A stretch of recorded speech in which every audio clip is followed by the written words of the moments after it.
கேள்வி எண் 14. பவுல் முன்பு எதை திருஷ்டாந்தப்படுத்தினார்?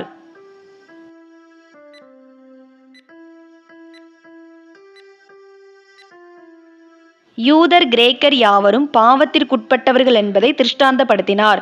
ரோமர் 3:9. கேள்வி எண் 15. டேஸ் ஒருவனாகிலும் இல்லை என்று எழுதப்பட்டுள்ளது.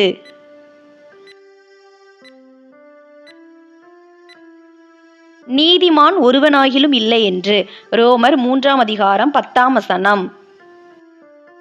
கேள்வி எண் 16. டேஸ் இல்லை ஒருவனாகிலும் இல்லை என்று எழுதியிருப்பதாக பவுல் கூறினார்.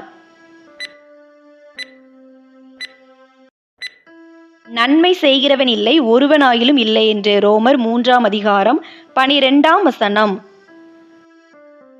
கேள்வி எண் 17. உணர்வுள்ளவன் இல்லை தேவனை தேடுகிறவன் இல்லை என்று எழுதியிருப்பதாக இயேசு கூறினார். சரியா தவறா என கூறுக.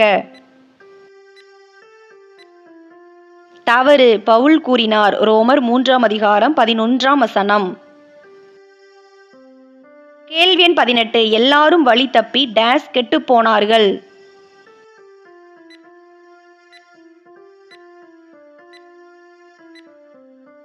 ஏகமாய் கெட்டுப் போனார்கள். ரோமர் 3:12. கேள்வி எண் 19. திறக்கப்பட்ட பிரேத குழி எது?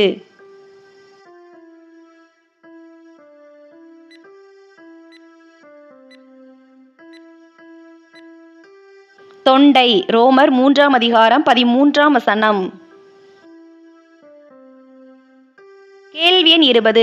எவர்கள் தொண்டை திறக்கப்பட்ட பிரேத குழி என்று எழுதியிருக்கிறது?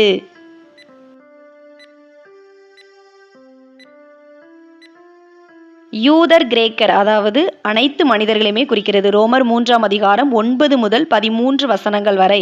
கேள்வி எண் 21. யூதர் கிரேக்கர் தங்கள் டேஸால் டேஸ் செய்கிறார்கள். யூதர் என்றால் ஆண்டவரை ஏற்றுக்கொண்டவர்கள், கிரேக்கர் என்றால் ஆண்டவரை ஏற்றுக்கொள்ளாதவர்கள். எனவே அனைத்து மனிதர்களையுமே குறிக்கிறது. நாவுகளால் வஞ்சனை செய்கிறார்கள். ரோமர் 3:13. கேள்வி எண் 22. உதடுகளின் கீழே இருப்பது என்ன?